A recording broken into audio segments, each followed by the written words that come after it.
É difícil de negar que os fãs do David Fincher ficaram meio órfãos, né, nos últimos 10 anos aí do cinema que ele tem de melhor a oferecer de modo geral, né? O Fincher é provavelmente o grande diretor de thriller, né, de suspense da indústria de 1990 para cá, mais ou menos. Isso está bem provado aí com filmes como Seven, Clube da Luta, se você quiser colocar ele dentro da seara do suspense, eu tenho minhas ressalvas em relação a isso.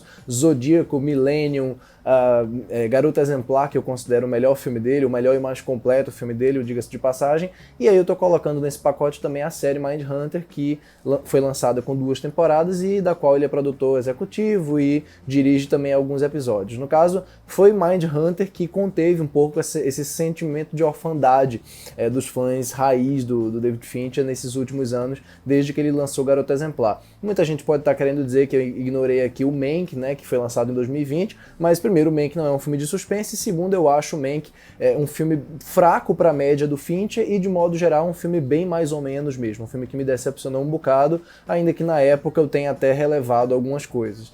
Bom, agora com O Assassino, que entrou em cartaz em alguns cinemas bem selecionados, né, e está entrando agora no catálogo da Netflix, o Fincher volta às origens do suspense, mas não só às origens. O que é curioso aqui nesse filme, que é baseado no HQ de mesmo nome, é que ele é uma espécie de retorno ao básico do básico do básico do suspense, do thriller, sobretudo do thriller de serial killer. A gente acompanha aqui, basicamente, um personagem que é um assassino sem nome, interpretado pelo Michael Fassbender, que passou vários anos aí no hiato também, né? E esse personagem tem que cumprir uma encomenda. Logo no começo do filme, logo na primeira cena, a gente tem que assistir esse personagem se preparando, se organizando do apartamento, do espaço lá que ele reservou, né, para ficar horas e horas, dias e dias, vigiando uma outra janela para poder finalmente executar esse crime, executar esse assassinato, essa encomenda, cumprir essa encomenda. No momento que uma coisa acontece, eu não vou dizer precisamente o que é, mas algo acontece aí nesse ato dele, né? Um detalhe muda tudo e ele acaba desviando completamente da rota dele, começando uma saga dividida em capítulos, né? Para cumprir e tirar da lista dele várias coisas que precisam ser tiradas para que isso seja minimamente resolvido, para que isso que ele acabou fazendo seja minimamente resolvido. Por que eu digo que O Assassino é uma volta ao básico? Porque o filme, muita gente pode argumentar, vai argumentar e já argumentou que a maneira como ele lida com o assassino em si, com a ideia de um psicopata, é bastante clichê ou bastante tradicional, bastante pragmática, né? O próprio protagonista fica o tempo inteiro repetindo, né, na narração que ele tem que se ater ao plano, que ele tem que jamais improvisar, que ele tem que ser completamente frio, que ele não pode ter empatia por ninguém e tudo mais. Tudo isso a gente já espera de um personagem que é um assassino em série. Então não tem nenhum olhar novo do David Fincher ou do roteiro, né, aqui do filme, não tem nenhum olhar particular e diferente com relação à figura de um assassino. Ele não subverte nenhuma expectativa que você tenha com relação a essa figura. Inclusive o Michael Fassbender nem pisca durante o filme, literalmente ele nem pisca, né? É uma interpretação completamente gelada que, apesar de ele ser um ator muito bom, eu diria que aqui é até um presente para ele atuar naquele modo apático que ele de vez em quando gosta de fazer, como é o caso daquele filme horroroso Boneco de Neve, lançado 5 anos atrás. Aqui o Fincher usa essa inexpressividade ocasional do Michael Fassbender como o centro de tudo, né? O centro, inclusive, dessa lógica de um personagem que não tem absolutamente nenhum sentimento por nada nem por ninguém. Ele é praticamente um robô. Ele é mais robótico do que os personagens de robô que ele interpretou no Prometheus e no Alien Covenant, por exemplo, né, do Ridley Scott. Então ele é completamente apático, o personagem.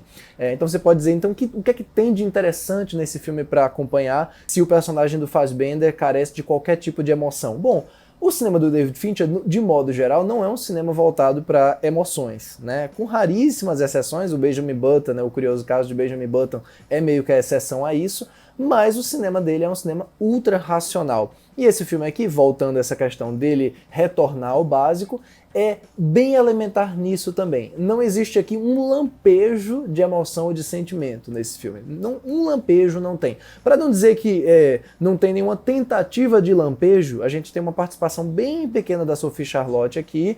Ela tem fala num momento bem particular do filme, muita gente pode até nem identificá-la, diga-se de passagem, mas é o máximo que o filme tem de emoção, né? Ou de ensaio de emoção, mas não chega a ser um momento emocional propriamente, nem se destaca verdadeiramente do filme, embora ela esteja bem sim, mas é realmente muito pouco tempo em cena. É um filme completamente gelado e completamente seco emocionalmente, mas ele foca completamente nessa parte metódica, nessa análise que esse protagonista faz do que ele tem que fazer e na execução em si. É um filme sobre a execução. E no final das contas, ele acaba sendo também um filme sobre a execução do David Fincher dos filmes dele. É um filme sobre o método David Fincher de trabalhar, sobre o método David Fincher de operar no máximo do perfeccionismo dele. E ao mesmo tempo, é nos momentos em que algo acontece, né, algo dá errado, ou algo minimamente estranho, né, e humano, diga-se de passagem, acontece que a coisa se vira contra o próprio filme e o caos começa a imperar, né? Eu acho que O Garoto Exemplar é o meu filme favorito dele justamente porque é um trabalho que durante 1 hora de duração, mais ou menos,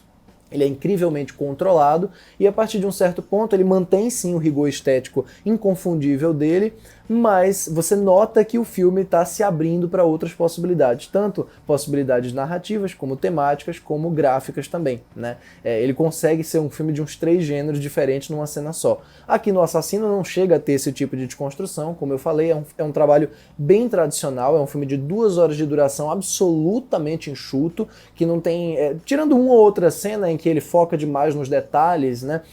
De um capítulo para o outro, acho que entre capítulos às vezes o filme perde um pouco a nossa atenção nesse foco frio ao método do protagonista, as coisas que ele tem que organizar. Tirando isso, ele realmente é um filme muito amarradinho, muito preciso e que acaba passando de uma maneira bem envolvente, mas não envolvente do ponto de vista emocional, envolvente no sentido de que coisa interessante que é esteticamente, narrativamente, a gente acompanhar esse personagem nessa saga. É uma saga que tem algumas figuras bem emblemáticas, como por exemplo a Tilda Swinton, numa interpretação sensacional. No pouco tempo que ela tem em cena, ela demonstra mais uma vez, mais uma de dezenas, né? O magnetismo incrível que ela tem. Outra coisa que é inconfundível é o magnetismo da Tilda Swinton, que casa muito bem com o estilo do David Fincher, né?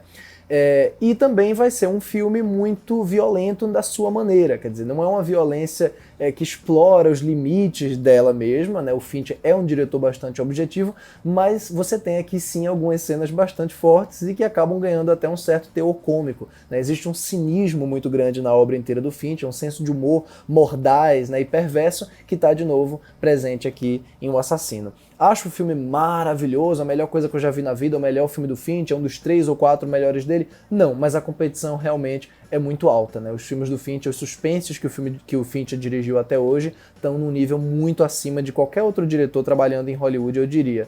Mas dentro da obra dele, esse filme acaba sendo um exercício de suspense, um exercício de cinema bastante interessante, bastante divertido, que funciona tanto de você assistir aí na Netflix quando você quiser, né? Quer dizer, vai estar disponível no catálogo em qualquer momento, é um filme original Netflix, como assistir no cinema se de repente ainda estiver em cartaz na sua cidade. Realmente a Netflix colocou o filme em poucas sessões, em poucos cinemas, deveria ter colocado em mais, porque isso daqui realmente merece a tela grande. Então vou usar aquele clichê aqui do mais um acerto, né, do David Fincher, e eu espero do fundo do coração que ele continue nessa toada aqui, porque olhando para esse filme da forma como ele é, a primeira coisa que você consegue pensar com 2 minutos de filme, e você segue pensando isso até o final, é só esse cara poderia ter feito isso dessa maneira.